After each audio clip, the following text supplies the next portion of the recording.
ನಾವು ಪ್ಲೇಸ್ ಮಾಡ್ತಾ ಇದ್ದೇವೆ. Cabinet will take A decision. 34 ಜನ ಸಚಿವರು ಕುತ್ಕೊಂಡು ಮಾಡ್ತಾರೆ. ನೀವು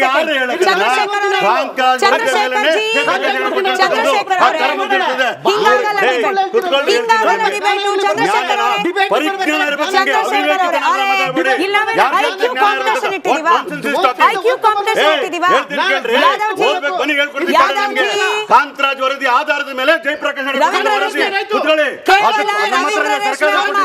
ನಮ್ಮ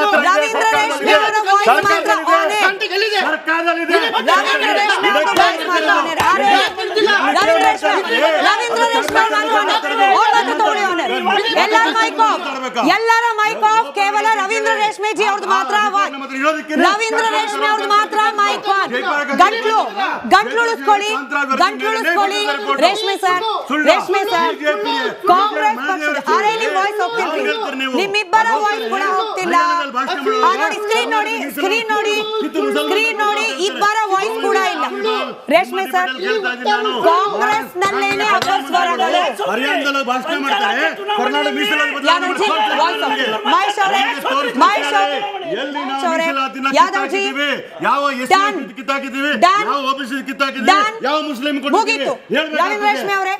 ರವೀಂದ್ರ ರೇಷ್ಮೆ ಅವರು ಮಾತ್ರ ಕೇವಲ ಮೋದಿ ಅವರಿಗೆ ಕೌಂಟರ್ ಕೊಡೋದು ಮಾತ್ರವಲ್ಲ, ಕಾಂಗ್ರೆಸ್ ನಲ್ಲೂ ಕೂಡ ಅಪಸ್ವರ ಇದ್ದೇ ಇದೆ.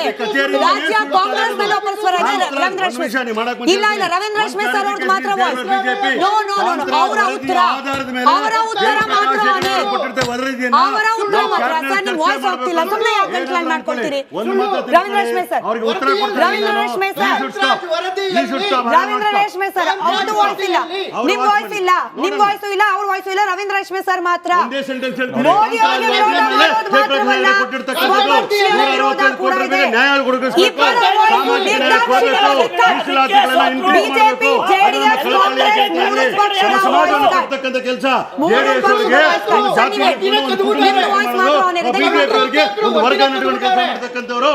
ಸರ್ ನೀವು ಮಾತಾಡಿ. ನಿಮ್ದು ಮಾತ್ರ ವಾಯ್ಸ್ ಆನ್ ಇದೆ, ನೀವು ಮಾತಾಡಿ. ಹೇಳಿ ರೇಷ್ಮೆ ಸರ್ ಹೇಳಿ. ಮೋದಿ ಅವ್ರದ್ದು ಮಾತ್ರ ಅಲ್ಲ, ಕಾಂಗ್ರೆಸ್ ನಲ್ಲೂ ಕೂಡ ಕೆಲವರ ವಿರೋಧವನ್ನ ಕಟ್ಕೊಳ್ಳೇಬೇಕಾಗತ್ತೆ. ನೋಡಿ, ದೇವರಾಜರಸರು ಇಡೀ ದೇಶಕ್ಕೆ ಮಾದರಿಯಾದ ಹಾವನೂರು ವರದಿಯನ್ನ ಜಾರಿ ಮಾಡಿದಾಗ ಅವ್ರ ಜಾತಿಯಿಂದ ಅವರೊಬ್ಬರೇ ಎಮ್.ಎಲ್.ಎ. ಅವ್ರು ಯಾವತ್ತೂ ಅವ್ರ ರಾಜಕೀಯ ಬದುಕಿನ ಉದ್ದಕ್ಕೂ ಅರಸು ಸಮುದಾಯದಿಂದ ಅವರೊಬ್ಬರೇ ಎಮ್.ಎಲ್.ಎ. ಆಗಿದ್ರು. 78ರಲ್ಲಿ ಆ ಲೋಕಸಭಾ ಚುನಾವಣೆ ಮುಗಿದ ಮೇಲೆ ಮತ್ತೊಬ್ಬರು ಜಯದೇವರಾಜ ಅರಸು 2ನೇ ಎಮ್.ಎಲ್.ಎ. ಬಂದರು. ಅಂದರೆ ಪ್ರಜಾಪ್ರಭುತ್ವ ಅಂದರೆ ಜಾತಿ ತಲೆಣಿಕೆ ಲೆಕ್ಕಾಚಾರದ ಒಂದು ವ್ಯವಹಾರ ಅಲ್ಲ ಅನ್ನೋದನ್ನು ಸಾಬೀತು ಮಾಡಿ ತೋರಿಸೋದು ದೇವರಾಜ ಅರಸರು. ಅಲ್ಲಿ ಯಾವುದೇ ಅವ್ರಿಗೆ ವ್ಯಕ್ತಿಗತವಾಗಿ ಯಾವುದೇ ಸವಾಲು ಎದುರಾಗಿರಲಿಲ್ಲ. ತುರ್ತು ಪರಿಸ್ಥಿತಿಯ ಪರಿಣಾಮ ಉತ್ತರ ಭಾರತದಲ್ಲಿ ದೊಡ್ಡ ಪ್ರಮಾಣದಲ್ಲಾಗಿತ್ತು, ದಕ್ಷಿಣ ಭಾರತದಲ್ಲಿ ಅಷ್ಟಿರಲಿಲ್ಲ. ಯಾಕೆ ಅಂತಂದರೆ ಇಡೀ ದೇಶಕ್ಕೆ ಮಾದರಿಯಾದ ಭೂ ಸುಧಾರಣಾ ಕಾನೂನು ಮತ್ತು ಹಿಂದುಳಿದ ವರ್ಗದ ಮೀಸಲಾತಿಯ ಮೂಲಕ ದೇವರಾಜ ಅರಸರು ಒಂದು ಸೈದ್ಧಾಂತಿಕ ರಾಜಕಾರಣದ ಒಂದು ಪ್ರತ್ಯಸ್ತ್ರವನ್ನು ಪ್ರಯೋಗ ಮಾಡಿದರು. ವಿ ಪಿ ಸಿಂಗ್ ಹಾಗಾಗಿರಲಿಲ್ಲ. ವಿ ಪಿ ಸಿಂಗ್ ಸಂದಿಗ್ಧ ಎದುರಾಗಿತ್ತು. ಅವರ ಮಂತ್ರಿಮಂಡಲದಲ್ಲಿ ಉಪಪ್ರಧಾನಿಯಾಗಿದ್ದ ದೇವಿಲಾಲ್ ಅವರು ಇನ್ನು 2 ದಿವಸಕ್ಕೆ ಹರಿಯಾಣದಲ್ಲಿ ಕುರುಕ್ಷೇತ್ರದಲ್ಲೇನೋ ಒಂದು ದೊಡ್ಡ ಕಿಸಾನ್ ರ್ಯಾಲಿಯನ್ನು ಘೋಷಣೆ ಮಾಡಿದರು. ಅದು ವಿ ಪಿ ಸಿಂಗ್ ನಾಯಕತ್ವಕ್ಕೆ ಸವಾಲು ಹಾಕೋ ರೀತಿಯಲ್ಲಿತ್ತು. ನೇರವಾಗಿ ತಮ್ಮ ಪದವಿಗೆ ಸಂಚಕಾರ ಬಂದಾಗ ದಿಢೀರ್ನೇ ಅವರು ಮಂಡಲ ಆಯೋಗ ವರದಿ ಆಧರಿಸಿದ ಒಂದು ಆದೇಶವನ್ನು ಹೊರಡಿಸ್ಬಿಟ್ರು. ದೇವರಾಜ ಹಂಗೆ ಆಗಿರಲಿಲ್ಲ. ಕರ್ನಾಟಕ ಜನರನ್ನು ಮಾನಸಿಕವಾಗಿ ಸಿದ್ಧತೆ ಮಾಡಿದರು. ಹಾನೂರು ಆಯೋಗ ಸ್ಥಾಪನೆ ಆದ ದಿವಸದಿಂದ ಸುಮಾರು 3 ವರ್ಷಗಳ ಕಾಲ ಸಾಕಷ್ಟು ಸಾರ್ವಜನಿಕ ಚರ್ಚೆ ನಡೆದಿತ್ತು. ಇಲ್ಲಿ ಕಾಂತರಾಜ್ ಆಯೋಗದ ಬಗ್ಗೆ ಇರಲಿ. 2000ರಲ್ಲಿ ಎಸ್.ಎಂ. ಕೃಷ್ಣ ಸರ್ಕಾರ ಇತ್ತು. ಅವಾಗ ರವಿವರ್ಮ ಕುಮಾರ್ ಹಿಂದುಳಿದ ವರ್ಗದ ಆಯೋಗ ವರದಿ ಕೊಟ್ಟಿತ್ತು. ಕಾಗೋಡು ತಿಮ್ಮಪ್ಪನವರು ಸಮಾಜ ಕಲ್ಯಾಣ ಸಚಿವರು ಅದನ್ನು ಕೋಲ್ಡ್ ಸ್ಟೋರೇಜಲ್ಲಿ ಇಟ್ಬಿಟ್ರು. ಯಾವುದೇ ಕಾರಣ ಕೊಡದೆ ರವಿವರ್ಮ ಕುಮಾರ್ ವರದಿಯಲ್ಲಿ ಏನಿತ್ತು ಅಂತ ಇವತ್ತಿಗೂ ಗೊತ್ತಿಲ್ಲ. ರವಿವರ್ಮ ಕುಮಾರ್ ಇವತ್ತು ಸಿದ್ದರಾಮಯ್ಯನವ್ರ ಜೊತೆಗಿದ್ದಾರೆ.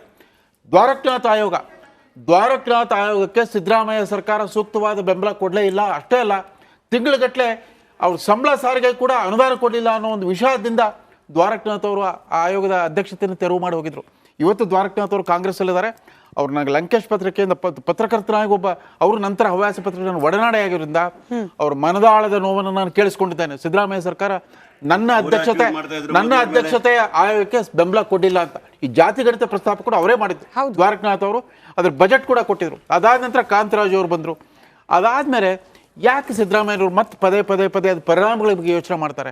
ಒಂದ್ಸರಿ ಈಗ ನರೇಂದ್ರ ಮೋದಿ ಅವರು 2016 ನವೆಂಬರ್ 8ಕ್ಕೆ ನೋಟ್ ಬ್ಯಾನ್ ಮಾಡಿದಾಗ ಉತ್ತರ ಪ್ರದೇಶ ಅಸೆಂಬ್ಲಿ ಚುನಾವಣೆ ಕೇವಲ 2 ತಿಂಗಳಿತ್ತು. ಯಾರಾದ್ರೂ ಒಬ್ಬ ವೋಟ್ ಬ್ಯಾಂಕ್ ಕಣ್ಣಿಟ್ಟಿರೋ ನಾಯಕ ಆಗಿದ್ರೆ ಅಂತ ರಿಸ್ಕ್ ತಗೊಳ್ತಾ ಇರಲಿಲ್ಲ. GST ಜಾರಿಗೊಳಿಸುವಾಗ ಗುಜರಾತ್ ಚುನಾವಣೆ 1 ತಿಂಗಳಿತ್ತು. ಗುಜರಾತ್, ಸೂರತ್, ಅಹಮದಾಬಾದ್, ಬರೋಡಾ ವರ್ತಕರೆಲ್ಲ ಅವ್ರ ವಿರುದ್ಧ ತಿರುಗಿ ಬಿತ್ತಿದ್ರು. ಆದರೂ ಕೂಡ ಅವ್ನು ತಗೊಂಡ್ರು. ಪಟೇಲ್ ಪಾಟೀದಾರ್ ದೊಡ್ಡ ಸಮುದಾಯ ಹೋರಾಟ ಮಾಡ್ತಾ ಇದ್ರು ಕೂಡ ನಾನು ಸಣ್ಣ ಪುಟ್ಟ ಸಮುದಾಯಗಳ ಮೀಸಲಾತಿ ಕಿತ್ತು ನಿಮಗೆ ಕೊಡೋಕ್ಕಾಗಲ್ಲ, ಮತದಾನ 5 ದಿವಸದಾಗ ಹೇಳಿದ್ರು, ಬೇಕಿದ್ರೆ ನೀವು ಸುಪ್ರೀಂ ಕೋರ್ಟ್ ಹೋಗಿ ನ್ಯಾಯ ಪಡ್ಕೊಳ್ಳಿ ಅಂತ. ಅಂಥ ಒಂದು ಇಚ್ಛಾಶಕ್ತಿ, ಧೈರ್ಯವನ್ನ ಪ್ರದರ್ಶಿಸೋ ಸ್ಥಿತಿಯಲ್ಲಿ ಸಿದ್ದರಾಮಯ್ಯರವರು ಇದಾರ ಇಲ್ಲ ಅನ್ನೋದು ನಮ್ಮ ಎದುರಿಗಿರೋ ಪ್ರಶ್ನೆ. ನಿಜ. ಕೊಂಕು ಮಾತುಗಳನ್ನ ಆಡೋದನ್ನ ಬಿಡಬೇಕಾಗ್ತದೆ ಜನ ಕೂಡ. ಕ್ವಿಕ್ ಬ್ರೇಕ್ ಹೋಗಿ ಬರಬೇಕು. ಬ್ರೇಕ್ ಇಂದ ಬಂದ ಮೇಲೆ ನಾವು ಒಂದ್ ಲೈನ್ ಪ್ರಸ್ತಾಪ ಮಾಡಿದ್ವಿ. ನಾಗರಾಜ್ ಯಾದವ್ ಅವರೇ ನೀವು ಉತ್ತರ ಕೊಡಬೇಕು, ಚಂದ್ರಶೇಖರ್ ಅವ್ರು ಕೌಂಟರ್ ಕೊಡ್ಲಿ. ಅಹಿಂದ ನಾಯಕರ ಬಗ್ರು ಕಲ್ಲುಗಳು 3 ಹಕ್ಕಿ ಅಂತ ಹೇಳಿ ಕಾರ್ಯಕ್ರಮದ ಶುರುವಲ್ಲಿ ಹೇಳಿದ್ವಿ. 2 ಆಯಾಮ ಚರ್ಚೆ ಮಾಡಿದ್ವಿ. 3ನೇ ಸಂಬಂಧಪಟ್ಟಂತೆ ಕ್ವಿಕ್ ಆಗಿ ಬ್ರೇಕಿಂಗ್ ಅಪ್ಡೇಟ್ ಅನ್ನ ಗಮನಿಸ್ಬಿಡೋಣ. ದೆಹಲಿಯಲ್ಲಿ ಆದ ಚಟುವಟಿಕೆಯನ್ನ ಕೂಡ ಒಳಗೊಂಡಂತೆ ಇನ್ ಕೇಸ್ ಏನಾದ್ರೂ ಮುಖ್ಯಮಂತ್ರಿ ಬದಲಾವಣೆ ಆಗುವಂತಹ ಅನಿವಾರ್ಯ ಪರಿಸ್ಥಿತಿ ಬಂದ್ರೆ, ಮೂಡಾ ವಿಚಾರಕ್ಕೆ ಸಂಬಂಧಪಟ್ಟಂತೆಯೇ ಮಾತನಾಡ್ತಿರೋದು. ಬದಲಾಗೋದೇ ಆದರೆ ರಾಜ್ಯದಲ್ಲಿ ದಲಿತ ಸಿಎಂಎ ಬರಲಿ ಅನ್ನೋ ಆಗ್ರಹ ಮುನ್ನೆಲೆಗೆ ಬರ್ತಿದೆಯಂತೆ. ಸತೀಶ್ ಜಾರಕಿಹೊಳಿ ಅವರು ಮಲ್ಲಿಕಾರ್ಜುನ್ ಖರ್ಗೆ ಅವರು ಭೇಟಿಯಾಗಿರೋದ್ರ ಹಿಂದೆ ಕೂಡ ಇದೇ ಲೆಕ್ಕಾಚಾರ ಇದೆಯಾ? ಇನ್ಫ್ಯಾಕ್ಟ್ ಕಳೆದ ಕೆಲ ದಿನಗಳ ಹಿಂದೆ ಆದ ಒಂದು ಮೀಟಿಂಗ್ನಲ್ಲಿ ಖಡಕ್ ಸಂದೇಶ ಕೂಡ ರವಾನೆ ಆಗಿದೆಯಂತೆ. ಬದಲಾವಣೆ ಆದರೆ ದಲಿತರ ಸಿಎಂಎ, ಇಲ್ಲದ್ರೆ ಶಾಸಕರ ಅಭಿಪ್ರಾಯವನ್ನ ಸಂಗ್ರಹಿಸಿ ಕೌಂಟ್ ತಗೊಳ್ಳಿ ಶಾಸಕರ ಬೆಂಬಲದ್ದು.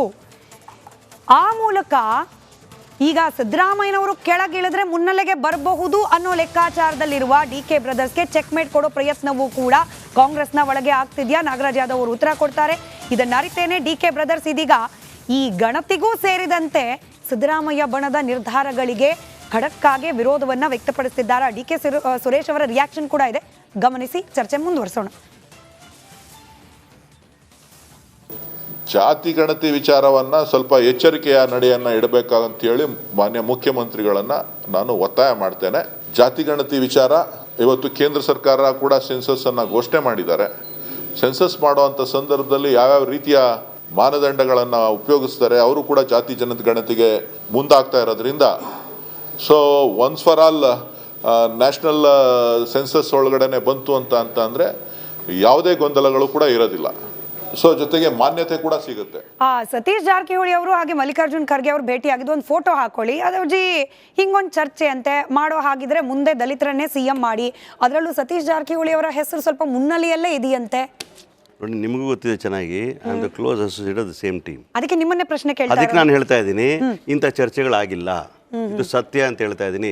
ಮಹದೇವಪ್ಪನವ್ರ ಮೇಲೆ ನಡೆದ ಮೀಟಿಂಗ್ ಇರ್ಬೋದು, ಪರಮೇಶ್ವರ್ ಮೇಲೆ ನಡೆದ ಮೀಟಿಂಗ್ ಇರ್ಬೋದು, ಕಾಂಗ್ರೆಸ್ ಆಫೀಸಲ್ಲಿ ನಡೀತಕ್ಕಂಥ DK ಸಾಹೇಬ್ರ ವಿಚಾರದಲ್ಲಿರ್ಬೋದು, 136 ಜನ ಒಂದೇ ಒಕ್ಕರಳಿಂದ ಹೇಳ್ತಾ ಇರ್ತಕ್ಕಂಥದ್ದು they no question of change of chief minister ಮಾತಾಡಿದ್ದೇವೆ, ಲೀಗಲ್ ಬ್ಯಾಟಲ್ನ ಫೇಸ್ ಮಾಡ್ತೀವಿ ಅಂತ ಹೇಳಿದ್ದೇವೆ. ಮತ್ತೆ ಅದನ್ನೇ ಮಾತ್ರ ಟೈಮ್ ವೇಸ್ಟ್ ಮಾಡೋದು ಬೇಡ. No change of chief minister as and now, no discussion in Congress party at any level including ಅವರು PWD ಮಿನಿಸ್ಟ್ರಿ ಡಿಪಾರ್ಟ್ಮೆಂಟಲ್ ಕೆಲಸ ಹೋಗಿರ್ತಾರೆ, ಕರ್ಟೆಸಿಗೋಸ್ಕರ ಖರ್ಗೆ ಸಾಹೇಬ್ರು ಭೇಟಿಯಾಗಿ ಬಂದಿರ್ತಾರೆ. Not for any other course of discussion because I myself have spoken to Satish Jarkali before I could come here. ಎರಡನೇದು ಬರಬೇಕಾದ್ರೆ ಇವರು ಒಂದು ಮಾತನ್ನ ಹೇಳಿದ್ರು ಸುರೇಶ್ ಅವರು, ಅವ್ರು ಎಚ್ಚರಿಕೆ ನಡಿಗೆ ಇಡಬೇಕು. ಹೌದು, ಖಂಡಿತವಾಗಲೂ ಕೂಡ ಈಗ ನಾವು ಸಮೀಕ್ಷೆ ಕೊಟ್ಟಿರೋ ವರದಿಯ ಬಗ್ಗೆ ಅದನ್ನು ತಿಳ್ಕೊಳ್ತಕ್ಕಂಥ ಕುತೂಹಲ ರಾಜ್ಯದ ಜನಕ್ಕಿರ್ತದೆ. ಅದನ್ನು ಒಪ್ಕೊಬಿಡ್ಬೇಕು, ಹಂಗೆ ಮಾಡಿಬಿಡ್ಬೇಕು, ಅದೇ ಸರಿ ಅಂತ ನಾನು ಬರೆದವನಲ್ಲ ರಿಪೋರ್ಟ್ನ. ಹಾಗಾಗಿ ನಾನು ಹೇಳ್ತಾ ಇರ್ತಕ್ಕಂಥ 6.5 ಕೋಟಿ ಕನ್ನಡಿಗರಿಗೆ ಸೇರಿರ್ತಕ್ಕಂಥ ವರದಿ ಆಗಿರೋದ್ರಿಂದ ವೈಜ್ಞಾನಿಕವಾಗಿ ಇದೆಯೋ ಇಲ್ಲ ಅಂತ ನೋಡಬೇಕಾಗಿರ್ತಕ್ಕಂಥವ್ರು ಕ್ಯಾಬಿನೆಟ್ ಹೊರತು ಬೇರೆ ಯಾರು ಅಲ್ಲ. ಹಾಗಾಗಿ ಸುರೇಶ್ ಅವರು ಕೊಟ್ಟಿರ್ತಕ್ಕಂಥ ಸಭೆಗಳು, ಅಹಿಂದ ಸಮುದಾಯದ ನಾಯಕರು ಒಂದ್ ಕಡೆ ಸೇರಿ ಮಾಡ್ತಾ ಇರುವ ಮೀಟಿಂಗ್ಗಳು, ಇವತ್ತು ಖರ್ಗೆ ಅವರನ್ನ ಸತೀಶ್ ಜಾರಕಿಹೊಳಿ ಅವರು ಮೀಟ್ ಮಾಡಿರೋದು, ಇದೆಲ್ಲವೂ ಕೂಡ ಸಪರೇಟ್ ಅಂತ ಹೇಳಿ ನಾಗರಾಜ್ ಯಾದವ್ ಅವರು ಹೇಳ್ದಂಗೆ ನಾವು ಪರಿಗಣಿಸಬೇಕಾ? ಯಾವುದೇ ಕಾರಣಕ್ಕೂ ದಲಿತರ CM ಆಗ್ಬೇಕಾಗ್ಲಿ ಅಥವಾ ದಲಿತರಿಗೆ ನ್ಯಾಯ ಕೊಡೋಕ್ಕಾಗಲಿ ಈ ಸರ್ಕಾರ ಬಿಡೋದಿಲ್ಲ, ಕಾಂಗ್ರೆಸ್ ಸರ್ಕಾರ. ಯಾಕೆಂದ್ರೆ 2008ರಲ್ಲಿ ವಿರೋಧ ಪಕ್ಷದ ನಾಯಕರಾಗಬೇಕಾದ್ರೆ ಮಲ್ಲಿಕಾರ್ಜುನ್ ಖರ್ಗೆನ ಇಲ್ಲಿಂದ ಡೆಲ್ಲಿಗೆ ಓಡಿಸಿದ್ದು ಯಾರು? 2013ರಲ್ಲಿ ಪರಮೇಶ್ವರ್ ಸೋಲ್ತಿದ್ಯಾರು? 2018ರಲ್ಲಿ ಮಲ್ಲಿಕಾರ್ಜುನ ಖರ್ಗೆ ಅವರು CM ಮಾಡಬೇಕು ಅಂತ ಹೇಳಿ ದೇವೇಗೌಡರು ಹೇಳಿದಾಗ ಬೇಡ ಅಂತೇಳಿ ಕುಮಾರಸ್ವಾಮಿ ಅವರು ಮಾಡಲಿಕ್ಕೆ ಅಂತ ಗುಲಾಂ ನಬಿ ಆಜಾದ್ ಕೈಯಿಂದ ಕಾಂಗ್ರೆಸ್ ಹೇಳ್ತಿದ್ಯಾರು? 2024ರಲ್ಲಿ PM ಕ್ಯಾಂಡಿಡೇಟ್ ಯಾರು ಕರ್ನಾಟಕದಲ್ಲಿ ಅಂತ ಕೇಳಿದಾಗ ಕರ್ನಾಟಕದಿಂದ ಯಾರು ಇಲ್ವೇ ಇಲ್ಲ ಅಂತ ಹೇಳ್ತಾರೆ. ಯಾವುದೇ ಕಾರಣಕ್ಕೂ ದಲಿತರ ತಲೆ ಮೇಲೆ ಬಿಸಿ ನೀರು ಹೋಯ್ತಿರ್ತಕ್ಕಂಥ ಸಿದ್ದರಾಮಯ್ಯನವರು ಮತ್ತೆ ಕಾಂಗ್ರೆಸ್ ಸರ್ಕಾರ ದಲಿತರಿಗೆ ನ್ಯಾಯ ಕೊಡೋಕೆ ಸಾಧ್ಯನೇ ಇಲ್ಲ. ಕೇವಲ BJP ಮತ್ತೆ ದಲಿತರಿಗೆ ನ್ಯಾಯ ಕೊಡೋದು 15% ಇದ್ದಂತಹ ರಿಸರ್ವೇಶನ್ 17% ಮಾಡಿದ್ದು BJP, 3% ಇದ್ದಂತಹ ST ರಿಸರ್ವೇಶನ್ 7% ಮಾಡಿದ್ದು BJP.